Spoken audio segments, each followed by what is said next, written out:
महापुरुष आए उस समय भी हम थे, किसी न किसी योनि में थे, लेकिन हमने उस समय भी उनको नहीं माना और आज भी उनकी बातों को हम नहीं मान रहे हैं, तो प्रणाम हमको भुगतना पड़ेगा। इसलिए वेद कहता है उत्तिष्ठ जागृत प्राप्य वरान्य बोधत झुरस्य धारा निसता दुरतया दुर्गम पतस्थी कवयो वदंती। यानी उत्तिष्ठ, उठो भैया। हम रोजाना तो उठते हैं, घूमते हैं, इधर उधर जाते हैं, अरे वो नहीं, उस उत्थान के लिए, उस समृद्धि के लिए, उस वृद्धि के लिए जो मानवता जो हमको सिखाई गई है शास्त्रों वेदों में, उसके लिए उठो और जागृत। बोलो साहब रोजाना तो जागते हैं, हम सुबह जग जाते हैं, कोई 5 बजे जगता है, कोई 6 बजे जगता है, कोई 4 बजे जग जाता है, वो जगना नहीं, क्या करना है उसके लिए जागो। एक एक पल, एक एक क्षण हमारा जा रहा है और हम सोच रहे हैं हम तो जगे हुए नहीं। जगना तो तब है तब आपके कर्मों का शुद्धिकरण हो जाए और आप उस परमात्मा की तरफ अग्रसर हो जाएं। और जब तक ये नहीं होगा, और फिर उसके प्राप्य वरान्य बोधात, और उसको लक्ष्य को हासिल करो। क्या लक्ष्य है? बर्थडे पार्टी लक्ष्य है, हैप्पी न्यू ईयर लक्ष्य है। कितने एक्सीडेंट 31 दिसंबर को होते हैं जो पूरी साल में नहीं होते। इतनी दारू कंज्यूम होती है, इतने मतलब ये दुनिया भर के जो है पार्टियां सार्टियां होती हैं जो 364 दिन में नहीं होते। और हमने उसको लक्ष्य समझ लिया है कि 1 साल खत्म हो गई, हैप्पी न्यू ईयर। और उल्लू की तरह हम रात भर जगते हैं और रात के 12 बजे हम तो खुद तो परेशान है ही हैं, उल्टा सीधा खाना खा पी के और लोगों को भी परेशान कर रहे हैं फोन कर करके। जाना नहीं, समझा नहीं, माना नहीं और चले जा रहे हैं। कहते हैं गर्व से कहो हम हिंदू हैं। अरे खाक हिंदू हैं? तुमको ये नहीं पता है 4 वेद हैं, कौन कौन से नाम है? आप पूछो किसी बीए बीएड करने वाले से, पूछो किसी मतलब ये जो अच्छे हाई एजुकेटेड अपने आप को कहता है कि साहब उपनिषद है हमारे, क्या क्या नाम है, पुराण कितने हैं, गीता भागवत में, गीता में श्लोक कितने हैं, रामचरितमानस में कांड कितने हैं, और फिर कहते हैं हम हिंदू हैं। ये केवल आप जनता को गुमराह करने के लिए, जनता को भड़काने के लिए, दंगा फसाद बढ़ाने के लिए आप ऐसा कहते हैं कुछ नहीं।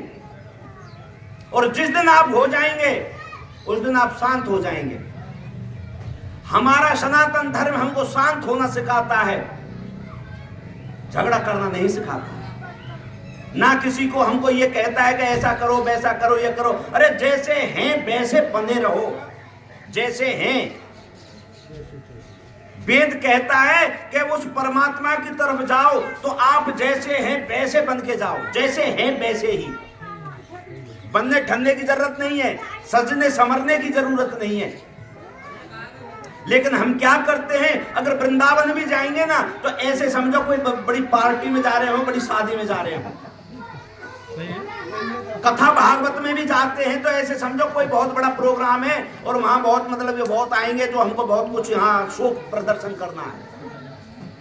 भैया जैसे हो वैसे आ जाओ, तुम आ जाओ। जैसे माँ जंगल में काम करने जाती है अपनी खेती बाड़ी में, और जब वो शाम के टाइम, दोपहर के टाइम जब वो आती है, जून जुलाई का महीना होता है, पसीने में लथपथ होती है और उसको घर पे रोता हुआ बच्चा बिलखता हुआ मिलता है भूख के मारे, वो ये नहीं देखती कि मेरे सर पे बोझ है, तुरंत पटक देती है और बच्चे को जैसा है वैसे उठा लेती है। उसको ये नहीं कहती कि बेटा तू भी साफ होके आ जा, तू भी नहला देती हूँ, मैं भी बदबू मार रही है मैं भी नहा के आ जाती हूँ। नहीं, प्रेम को इसकी जरूरत नहीं है।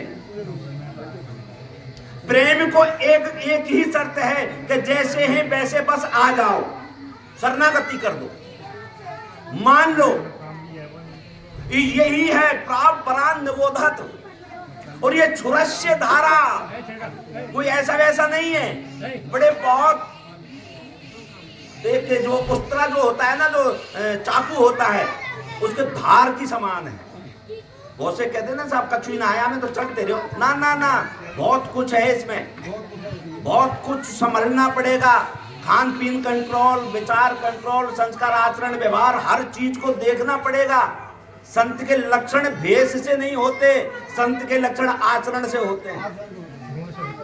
भेष तो रख लिया, तिलक लगा लिया, ये कर लिया, वो कर लिया, लेकिन आचरण नहीं हुए। मैं कितने हर जगह जाता हूं, आप बुरा मत मानना इस चीज को। यहां से उठते हैं और एक बीड़ी आपको उठा के ले जाती है,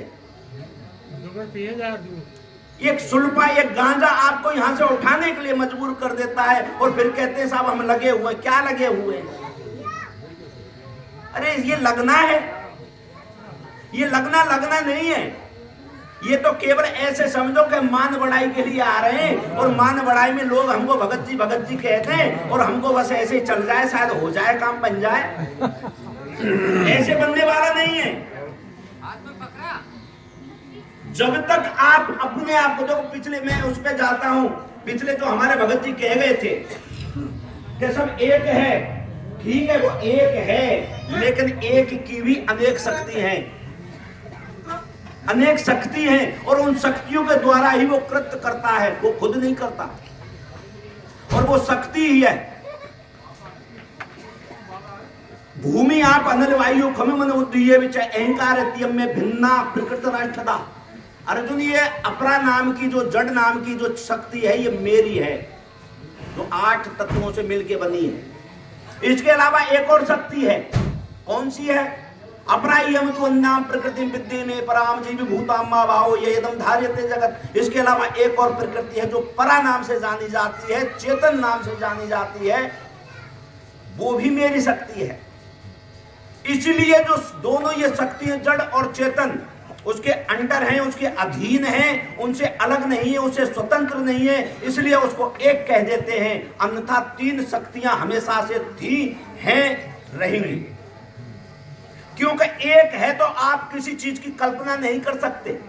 एको ब्रह्म द्वितीय नास्ति, सीधी बात है, वेद कहता है, सब कहते हैं, एडमिट करते हैं, ये सब चीज है भाई, एको ब्रह्म द्वितीय नास्ति।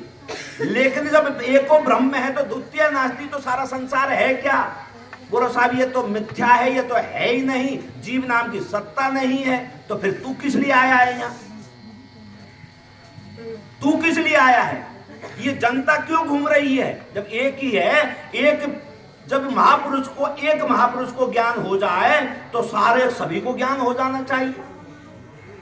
इसलिए एक तो है, एक वो परमात्मा है, एक वो परम ब्रह्म है, एक वो भगवान है, एक वो गॉड है, लेकिन जीव अनेक हैं।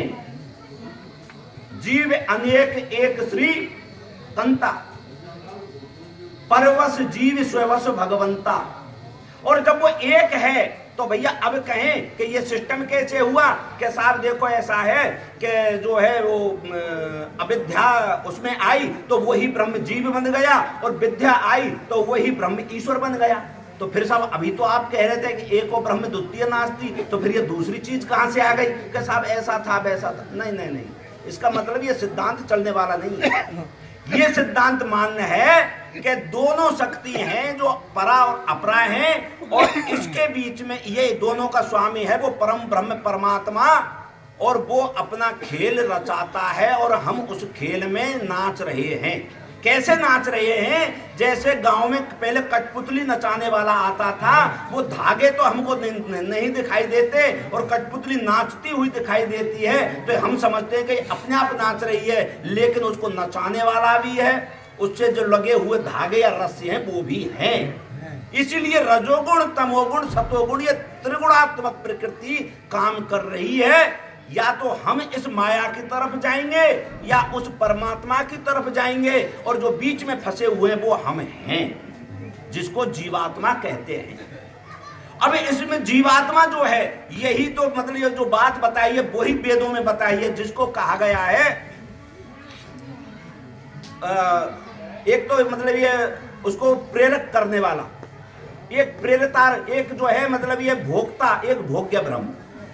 भोक्ता, भोग्य और प्रेरितारम, 3 शब्दों में उसको संबोधित वेद में कहा गया है। और उसी को आगे, उसी को पुराण में कहा गया है। पुराणों में विष्णु शक्ति परा प्रोक्ता क्षेत्रज्ञ तथा परा अविद्या कर्म संज्ञानाम तृतीया शक्ति रिष्यते, यानी कि वो 3 शक्तियों का विवरण विष्णु पुराण में भी है। यानी कि एक परा नाम से जो भगवान की सुपर पावर है, जो पर्सनल पावर है, एक जो है जो परा यानी कि वो भी परा है अध्यात्म के, लेकिन जीवात्मा के नाम से जानी जाती है। और तीसरी है अविद्या कर्म संज्ञाना, अविद्या के नाम से जानी जाने वाली है माया प्रकृति, जो हमारे सबको नचा रही है।